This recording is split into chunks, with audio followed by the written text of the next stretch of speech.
Selamat pagi, selamat siang, selamat malam teman-teman semua dimanapun teman-teman boleh mendengarkan konten YouTube ini. Saya mengucapkan terima kasih bersedia untuk menonton konten YouTube saya ya dok. Atau teman-teman semua izin memperkenalkan diri, nama saya Marisa Perucana Sinambela.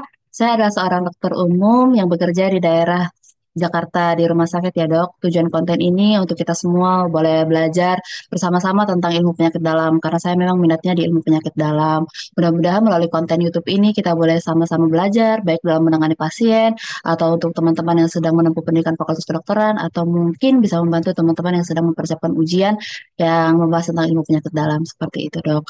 Kalau ada kritik, saran, seperti itu saya sangat terbuka untuk mendengarkan kritik dan saran teman-teman semua. Saat ini kita belajar tentang hemato-onkologi. Di konten YouTube yang ini kita akan belajar tentang anemia ya dok fokusnya. Nanti di yang selanjutnya akan ada saya bahas juga tentang leukemia dan terkait hemato-onkologi yang lain dan selanjutnya juga tentang ilmu penyakit dalam yang lainnya dok. Ya, kita belajar tentang hemato-onkologi. Yang pertama, tentunya ketika kita belajar tentang hemato-onkologi, kita perlu untuk mengetahui tentang hematopoiesis. Hematopoiesis itu merupakan pembentukan sel darah ya dok. Pembentukan sel darah itu dimulai sejak kita masih dalam kandungan dalam masa prenatal. Di 1-2 bulan pertama terjadi di yolk sac, kemudian di extramedullary, di liver dan di spleen, kemudian di trimester akhir terjadi di bone marrow, di sumsum tulang. Kemudian setelah kita lahir hingga kita dewasa, pembentukan sel darah itu terjadi di sumsum tulang, terutama di tulang pipih ya dok, yaitu di vertebra atau di sternum seperti itu. Kemudian komponen hematopoiesis juga penting kita ketahui, yaitu sel, stroma, dan ada persinyalan. Sel ini ya semua jenis sel darah ya. Kemudian untuk stroma ya, stroma ini merupakan komponen pendukung sel ya, seperti misalnya adiposit, seperti itu. Kemudian ada persinyalan. Ya, eh, kemudian kita belajar lagi di sini tentang kalau kita sering kelas hematologi, tentu kita sering melihat gambar ini ya, Dok. Tentu ini mungkin sangat oversimplify ya, tapi setidaknya bisa membantu kita untuk mengetahui. Ya, sel darah itu terbentuk pertama sekali dari pluripotent stem cell, di mana pluripotent stem cell ini nanti akan terbagi menjadi dua ya, Dok. Ada common myeloid progenitor cell dan ada common lymphoid progenitor cell. Common lymphoid progenitor cell ini akan menjadi limfosit. Sementara common myeloid progenitor cell itu menjadi sel yang lain ya selain dari limfosit tadi. Dari common myeloid progenitor cell ini, jika pematangannya terjadi di bone marrow B, maka dia akan menjadi limfosit B. Ya, kalau pematangannya itu di yang di belakang tonsil T, berarti dia akan menjadi limfosit T. Kalau pematangannya di perifer, dia akan menjadi natural killer cell, NK cell, seperti misalnya dendritic cell, kemudian Nadia Langhans, seperti itu ya dok. Kemudian kalau menjadi common myeloid progenitor cell, ini yang menjadi sel yang lain tadi ya. Dengan erythroid progenitor akan menjadi sel darah merah, megakaryosit progenitor menjadi kalau pecah menjadi platelet, granulosit monosit progenitor kalau misalnya sitoplasmanya seperti kelihatan halus jadi monosit, ada menjadi neutrofil. Kalau sitoplasmanya merah akan menjadi eosinofil dan kalau sitoplasmanya yang akan menjadi si basofil seperti itu ya dok. Jadi eritrogenik progenitor menjadi sel darah merah, megakaryosit menjadi platelet, yang granulosit monosit progenitor menjadi monosit, neutrofil seperti itu. Yang sitoplasmanya merah jadi eosinofil, yang biru menjadi eh, basofil ya dok. Nah, jadi kalau misalnya ya dok, kita ketemu misalnya kasus CML misalnya ya dok, kronik myelocytic leukemia. Berarti kalau di perifernya kita periksa seperti itu dok, berarti nanti akan banyak nih, dok, sel-sel yang di antara ini yang turunan dari myeloid progenitor cell. Tapi kalau misalnya kita ketemu CLL, chronic leukocytic leukemia, berarti di jaringan perifer akan kita temui banyak sel, salah satu dari sel ini seperti itu. Mungkin itu sangat oversimplify ya dok untuk kita, tapi setidaknya kita paham gitu konsep dasarnya. Kan sekarang banyak dok penanda sel seperti CD4, CD8, CD20 seperti itu. Tapi setidaknya kita perlu tahu ya dok. Kemudian ini kalau kita pelajari ya, misalnya ini adalah proliferasi ya dok. Proliferasi ini kelihatannya adalah sebuah PMN, polymer mononuclear cell. Kalau dipanggil oleh GCSF, melalui persinyalannya eh, akan menjadi dua sel ya dok, dua sel yang sama PMN. Kemudian diferensiasi dari mungkin misalnya dari 12 gitu ya, bisa berubah menjadi neutrofil, tetapi tidak berubah menjadi monosit. Walaupun mereka apa, terdapat dari progenitor yang sama seperti itu ya. Maturasi neutrofil batang menjadi neutrofil segmen. Apoptosis jadi sel ini harus ada jangka waktu tertentu gitu ya, harus mati gitu. Kalau misalnya dia tidak mati, maka bisa menjadi leukemia kan seperti itu. Yang terakhir merupakan fungsi dari si sel darah putih itu sendiri. Misalnya ada terdapat infeksi gitu, maka si GCSF ini akan memanggil si neutrofil dari bone marrow untuk mencapai pembuluh darah ke organ yang terkena infeksi. Nah, ini ada beberapa persinyalannya yang mungkin sering kita ketahui ya. Ada eritropoietin, fungsinya untuk memanggil eritrosit. Kemudian ada trombopoietin yang fungsinya untuk memanggil si trombosit platelet. Dan ada GCSF ya, ada granulosit clonal stimulating factor untuk memanggil si sel darah putih ya dok. Nah, ini perlu kita ketahui ya, misalnya contohnya pada anemia ya, anemia pada penyakit ginjal seperti itu. Patogenesisnya itu kan karena kekurangan eritropoietin kan dok. Daripada kita memberikan transfusi, misalnya kita lebih memilih untuk memberikan transfusi eritropoietin gitu daripada transfusi berulang. Misalnya juga ini ya perlu kita ketahui, misalnya mediated thrombocytopenia pura ya, yang trombositopeni berulang. Contohnya boleh kita berikan trombopoietin. Kalau leukopenia seperti apa? Apakah kita berikan leukosit? Sebenarnya sulit ya untuk memberikan transfusi leukosit karena kan dia highly immunogenic ya, karena kan merupakan sel imun gitu. Jadi sulit gitu untuk memberikan transfusi leukosit gitu. Seperti bisa memberikan transfusi sel darah. Jadi kalau misalnya pada pasien kemoterapi yang mengalami fibrinotrofeni seperti itu ya, bisa kita berikan GCSF. GCSF ini contohnya seperti Locagen ya dok, atau Leukokin seperti itu. Yang bisa kita berikan itu daripada memberikan transfusi leukosit ya, Leukogen, Leukokin seperti itu ya dok. Kemudian mungkin juga penting kita ketahui ya, oh ya, pemberian GCSF ini biasanya diberikan subkutannya di skapula seperti itu. Gitu ya, dok, pada pasien fibrodatropenia pada pasien pos kemoterapi gitu ya dok. Oke, sekarang kita belajar tentang anemia. Iya,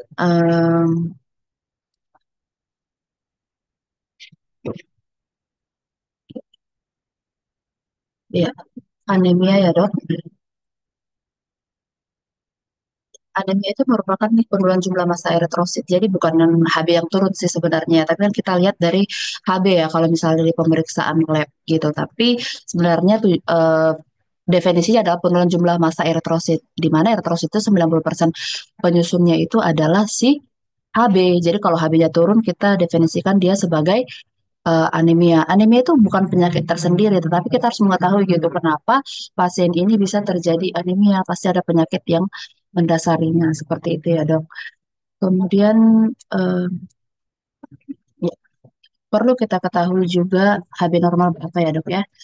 HB normal itu biasanya 12 sampai 15 lah ya.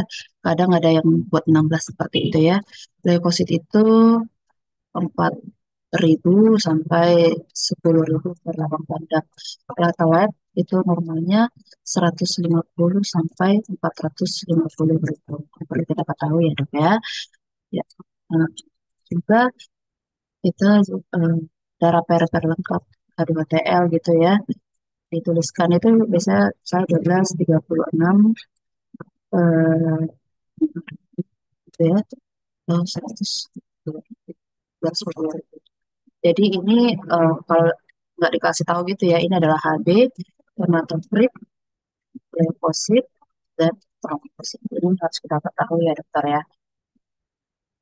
Ya, oke. Jadi sebenarnya sangat penting untuk kita ketahui gitu, bukan hanya menentukan ini anemia atau tidak, karena kalau hanya baca itu kan pasti bisa ya dok, di labnya itu setidaknya itu ada tanda merahnya, tapi sebagai seorang dokter tentu kita harus ketahui ini anemianya karena apa gitu.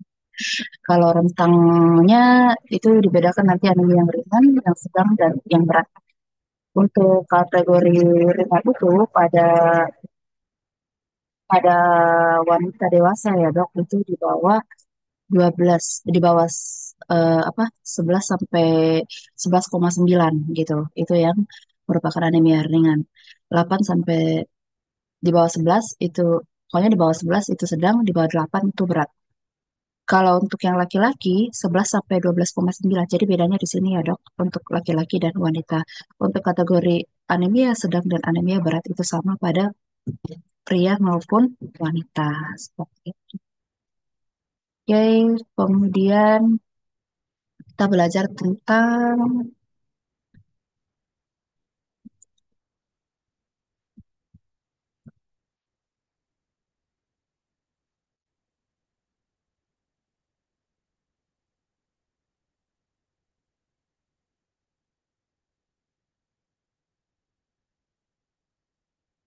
kayak mana saya ngapain nih. Menghapus ini, hapus langsung ya. Oke,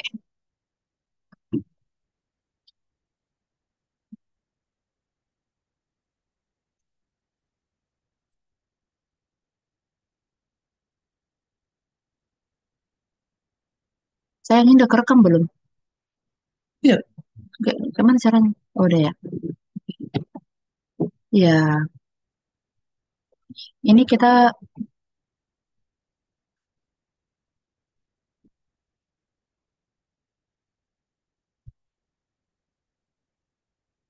ya dok. Saat ini kita belajar tentang urutan maturasi dari sel darah ya dok. Jadi sel darah merah itu semua datangnya dari pluripotent stem cell kan, yang ada common myeloid progenitor dan ada common lymphoid progenitor. Kalau sel darah merah kan berasal dari common myeloid progenitor itu. Jadi pertama sekali nanti dari stem cell ini yang akan berubah menjadi eritrosit gitu ya. Jadi penting untuk kita lihat juga di retinosit. Retinosit ini merupakan sel darah yang masih muda gitu ya. Jadi kalau misalnya kita tahu ya dok ya, kalau anemia mikrositik itu biasanya kan pada anemia defisiensi besi kan dok. Defisiensi, defisiensi besi ya dok. Sementara yang anemia makrositik, makrositik itu akan menyebabkan anemia, itu disebabkan oleh anemia defisiensi B12 atau asam folat ya dok. Tuh. Sel darah merah itu awalnya dia itu punya inti yang sangat besar sekali ya dok. Sementara sitoplasmanya itu sangat, sitoplasmanya itu sitoplasmanya kecil kan dok. Ya, yang ini. Sementara ini adalah eh, inti selnya itu adalah sangat kecil. Ujungnya nanti akan terbentuk sel darah merah yang semua itu adalah sitoplasma gitu. Kalau besi itu pentingnya untuk maturasi sitoplasma ya dok. Sementara B12 dan asam folat diperlukan dalam maturasi inti. Apa yang terjadi pada intinya tambah lama nanti akan tambah kecil sehingga bisa dikeluarkan gitu. Tetapi kalau pasiennya defisiensi asam folat atau defisiensi besi, defisiensi B12 gitu ya dok, dia itu udah mengecil, jadi keluarkan dalam masih besar seperti itu. Jadi selnya besar-besar. Jadi dia masalahnya di belakang ini seperti itu dok. Kemudian kalau defisiensi besi, sitoplasmanya itu tidak membesar dok. Sitoplasmanya tidak membesar, tetap sedikit seperti itu. Jadi ukurannya pun akan kecil-kecil seperti itu. Jadi itu alasannya ya dok.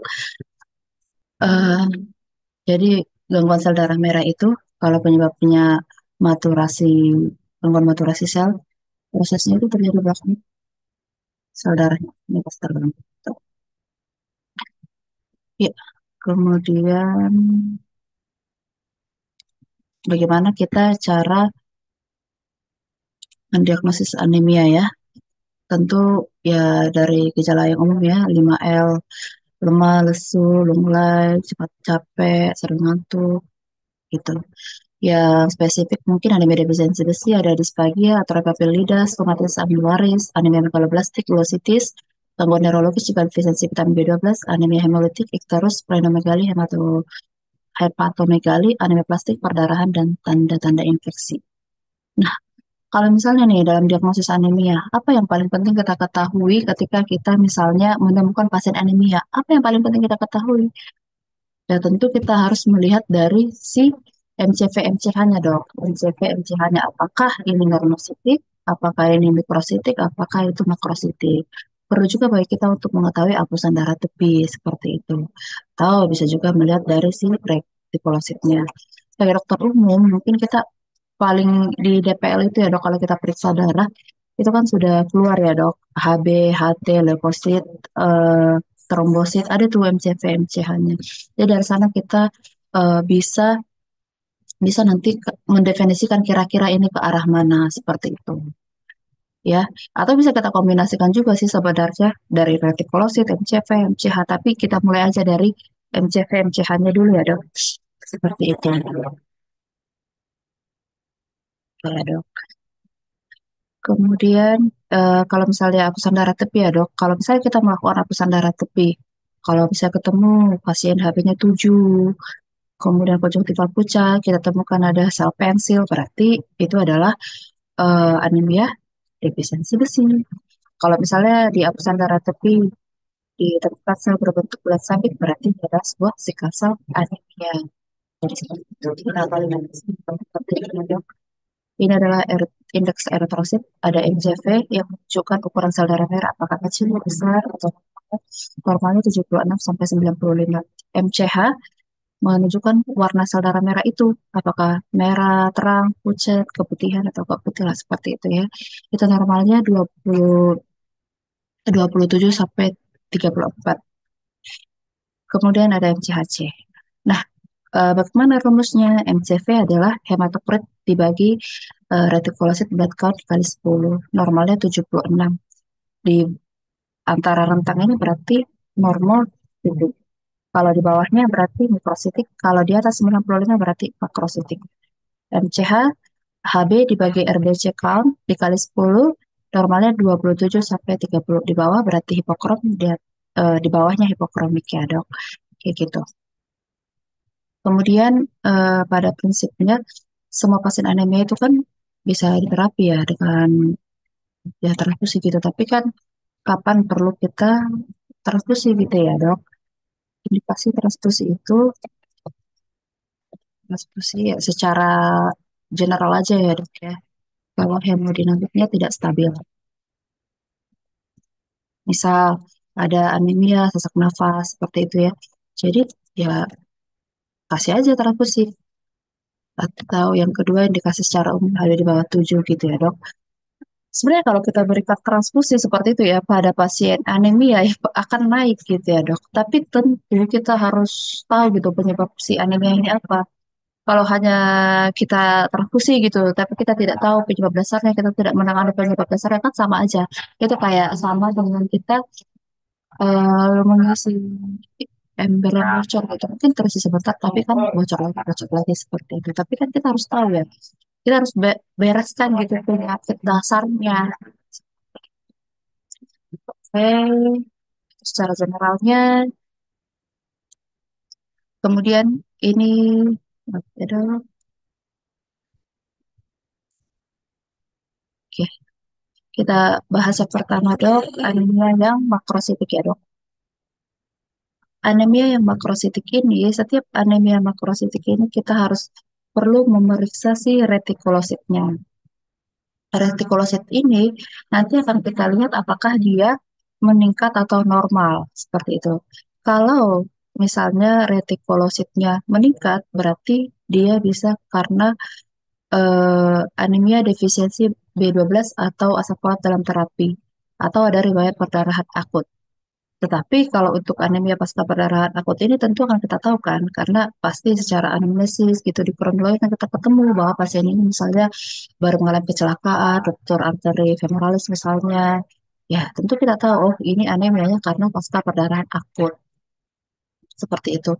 Nah, kalau misalnya ada soal ya dok ya, oke, misalnya seorang wanita gitu ya, wanita usia 20 tahun gitu. 20 tahun, seorang vegan di mengeluh lemas gitu lah ya, mudah lelah gitu, mudah lelah gitu ya. Dilakukan pemeriksaan lab, dilakukan, dilakukan pemeriksaan lab, DPL, 8, 8, 270. Oke. Diagnosanya,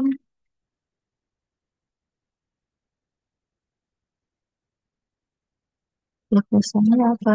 Seperti itu ya. Ini kita betul MCV ya dok. MCV 100.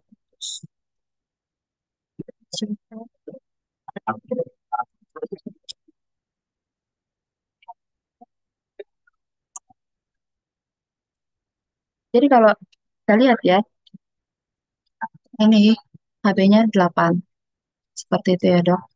Kemudian kita lihat MCV-nya 100. Berarti kan ini makrositik ya dok. Tapi sebenarnya kalau kita lihat dok, dari seorang vegan, kita bisa lihat ini anemia defisiensi apa dok? Anemia defisiensi B12 ya dok. Jadi kalau misalnya kita ketemu nih dok, anemia makrositik, retikulositnya normal atau kalau megaloblastik dia dok, kita bisa bedakan dua, apakah dia defisiensi B12, apakah dia defisiensi asam folat. Tapi memang sulit ya dok untuk menemukan gitu, memeriksa kadar B12 atau memeriksa kadar asam folat seperti itu ya dok. Jadi kalau dia apa defisiensi B12 berarti dia kekurangan protein hewani ya dok, protein hewani. Kalau defisiensi asam folat berarti dia tuh kekurangan yang sayur-sayuran ya dok, sayur-sayuran. Jadi kalau yang vegan, eh, dia itu biasa kekurangan protein hewani sehingga dia anemia megaloblastik yang disebabkan oleh anemia defisiensi B12.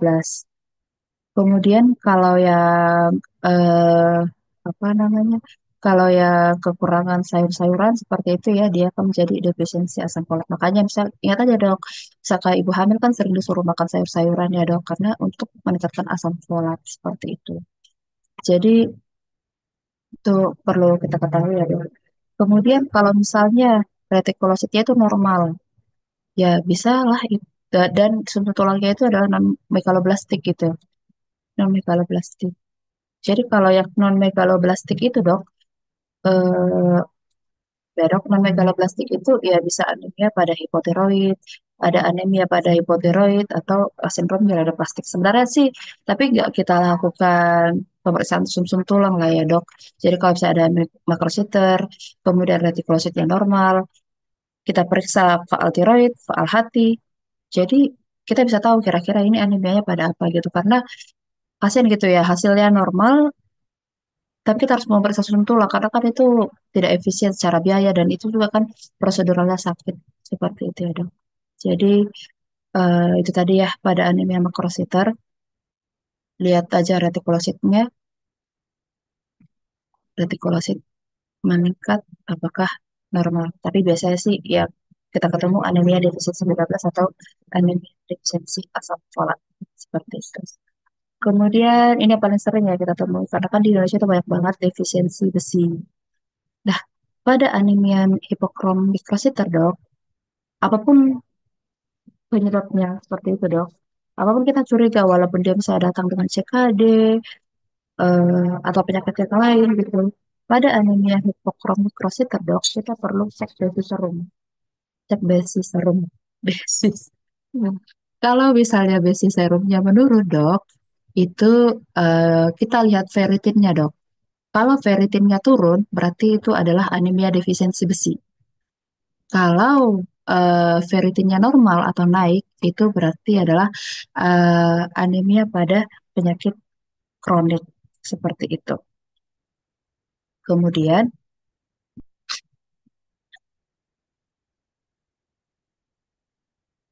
ya, kalau basis serumnya normal, paling sering sih nanti dia ke thalassemia beta ya dok, di mana kalau kita lakukan elektroforesis HB, akan kita temukan HbA2-nya naik dan HbF-nya naik. Normalnya pada orang dewasa HbA2 yang tinggi ya dok, sekitar 90%. Sementara HbA2-nya dan HbF-nya itu biasanya di bawah 1%. Tapi pada thalassemia beta, HbA2-nya naik, HbF-nya naik seperti itu. Jadi kalau kita lihat ya, sebenarnya intinya pada anemia hipokromikrosit kita harus cek basis serum gitu dok. Apakah normal atau apakah turun gitu. Kalau turun lihat ferritin. Kalau turun ferritinnya anemia defisiensi besi. Kalau ferritin normal berarti dia anemia penyakit kronik. Kalau basis serumnya normal berarti dia kemungkinan bisa thalassemia beta. Buktikanlah dengan elektroforesis HB. Lalu bagaimana kalau misalnya anemia pada penyakit ginjal gitu? Apakah dia adalah anemia akibat penyakit kronik? Seperti itu. Jadi itu berbeda ya dok ya sebenarnya ya. Jadi anemia penyakit kronik itu tidak sama tidak sama dengan anemia penyakit ginjal gitu ya dok.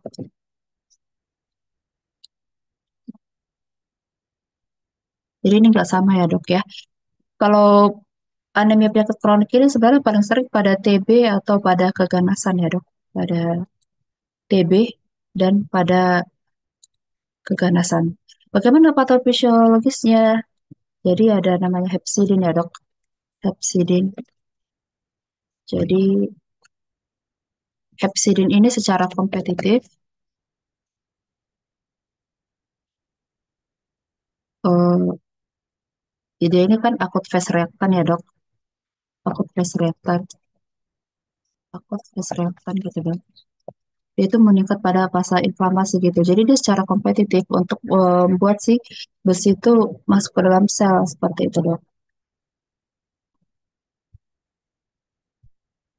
Jadi eh, berbeda gitu ya dok antara anemia penyakit ginjal dan anemia akibat penyakit kronik seperti itu dok.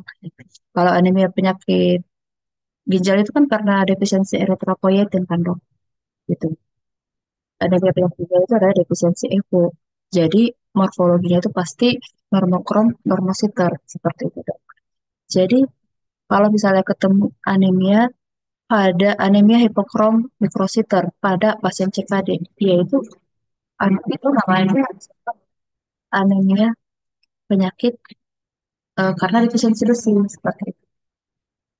Jadi penyakit ginjal itu bukan dikategorikan di anemia yang pada penyakit ginjal tidak dikategorikan sebagai anemia penyakit kronik kalau ketemu si hipokrom mikrositer seperti itu dok.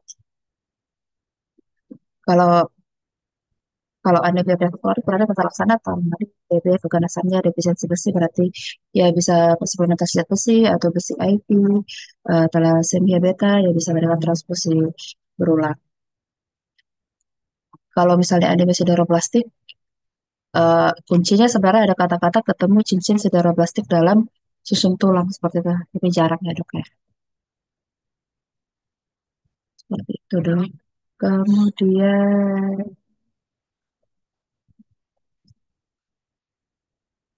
semua anemia mikrositik hipokrom ya dok ya. Pada pasien penyakit ginjal kronis itu adalah defisiensi besi ya dok. Jadi bukan anemia penyakit kronik seperti itu istilahnya. Tapi itu mungkin eh, apa ya banyak faktor-faktornya ya. Cuman hanya sebagai mungkin teman-teman yang mau DFK gitu ya mau ujian gitu ya. Gitu dok. Ya. Kemudian kita sekarang ke anemia normositik, normokrom normositik ya.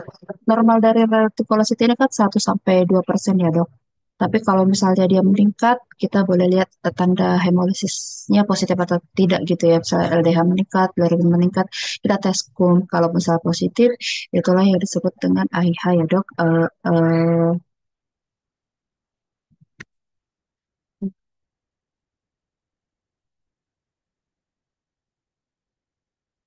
Kemudian kalau misalnya negatif, bisa enzimopati, membranopati, hemoglobinopati. Kemudian retikulosit normal, susun tulang.